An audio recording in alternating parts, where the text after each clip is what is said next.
Halo, aku Fitri Jayati Saiba. Di sini aku akan menjelaskan jenis sistem pemilu yang kedua, yaitu sistem representasi proporsional atau sistem PR. Di dalam sistem PR, suara yang didapatkan oleh seorang kandidat atau partai politik merupakan terjemahan kursi yang nantinya akan mereka dapatkan. Ilustrasinya adalah seperti ini. Dalam suatu parlemen, terdapat 4 partai politik yang mengikuti atau sebagai peserta pemilu. Partai A mendapatkan 40% suara, Partai B mendapatkan 35% suara, Partai C mendapatkan 15% suara, dan Partai D mendapatkan 10%. Sehingga suara-suara ini diterjemahkan langsung sebagai kursi. Untuk parpol A dia mendapatkan 40 kursi di parlemen, parpol B mendapatkan 35 kursi di parlemen, parpol C mendapatkan 15 kursi di parlemen, dan parpol D mendapatkan 10 kursi di parlemen. Untuk sistem PR ini mereka termasuk dalam jenis multi-member district karena nantinya dalam setiap daerah pemilihan itu terdapat lebih dari satu kandidat yang terpilih. Sesuai dengan namanya, sistem representasi proporsional itu berusaha untuk mencapai representasi yang lebih adil atau lebih proporsional dalam ekosistem pemerintahan. Kemudian sistem PR juga mempunyai jenis-jenisnya tersendiri. Yang pertama adalah jenis STV atau Single Transferable Vote, di mana dalam jenis ini mekanisme pemilihannya itu sama seperti dalam alternative vote, di mana pemilih itu memberikan preferensi mereka atau perankingan kepada kandidat yang ada dalam kertas suara.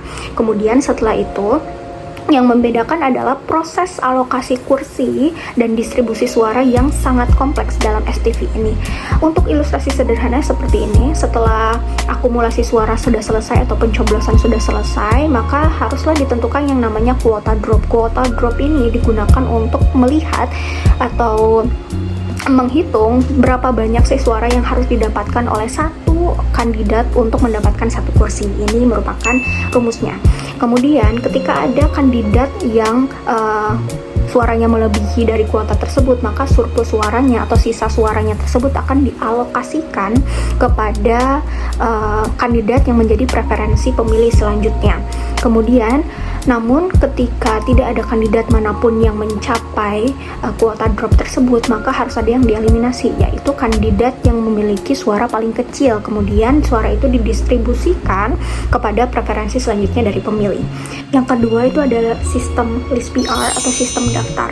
Dalam sistem daftar ini, setiap partai politik itu wajib untuk mengajukan daftar list dari kandidatnya kepada pemilih.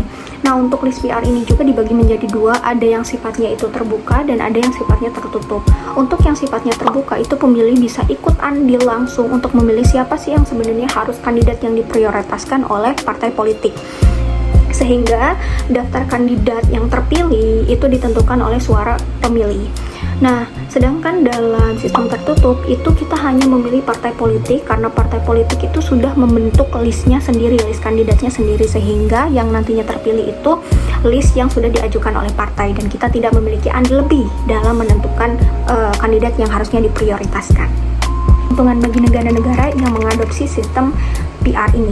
Oke, yang pertama itu terkait dengan representasi yang lebih adil atau lebih proporsional, karena pada dasarnya tidak hanya partai-partai besar yang dominan dalam memenangkan kursi, tapi partai-partai kecil juga memiliki peluang yang sama untuk mendapatkan kursi as long as suara yang mereka dapatkan itu ada di ambang batas. Nah, ini menghasilkan atau berimplikasi pada pemerintahan yang terbentuk itu sifatnya plural, sehingga dalam dalam menentukan konsensus untuk kebijakan itu masih mempertimbangkan hak-hak minoritas. Kemudian yang kedua itu terkait dengan keterbuangan suara. Dalam sistem mayoritas, keterbuangan suara itu sangat banyak sekali ya. Namun dalam sistem PR, suara itu sangat-sangat bermakna, sehingga satu suara itu sangat bermakna bagi seorang kandidat, karena kita tahu bahwasannya suara merupakan terjemahan dari kursi. Nah, kemudian yang ketiga terkait dengan keterwakilan perempuan atau representasi perempuan itu dapat terwakili dengan baik, karena dalam sistem ini partai politik itu mampu untuk mengajukan kandidat perempuan dalam daftar list tersebut, dan masyarakat pun dapat memilih perempuan tanpa harus mengorbankan kebijakan yang terkait dengan gender. Nah, Kemudian yang keempat itu meningkatkan partisipasi pemilih atau partisipasi masyarakat dalam pemilihan umum, karena masyarakat itu merasa bahwasannya mereka masih memiliki peluang yang sama besarnya untuk memilih partai-partai kecil, tidak hanya partai-partai besar, karena semua partai memiliki peluang untuk mendapatkan kursi dengan sistem ini. Kemudian, apa kerugian penerapan sistem ini dalam pemilihan umum?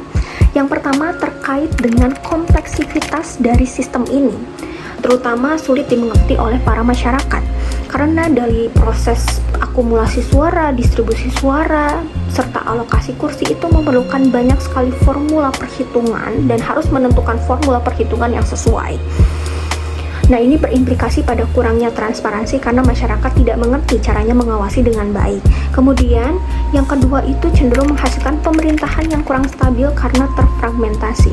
Karena kita mengetahui bahwasannya setiap partai politik, baik partai politik besar maupun parpol kecil, itu memiliki kesempatan yang sama untuk mendapatkan kursi di parlemen.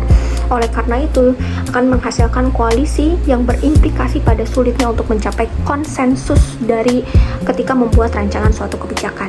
Yang selanjutnya adalah memberikan panggung bagi partai-partai ekstrim kanan maupun kiri, sehingga ini berbahaya bagi stabilitas nasional. Kemudian yang terakhir itu, dalam list tertutup, partai politik itu dapat menentukan sendiri kandidatnya tanpa preferensi pemilih. Ini yang dapat mengaburkan hubungan antara pemilih di daerahnya, di daerah pemilihan dengan sang kandidat, dengan sang wakilnya.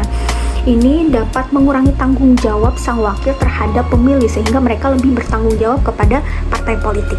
Itu saja penjelasan saya untuk sistem representasi proporsional, semoga dimengerti. Terima kasih.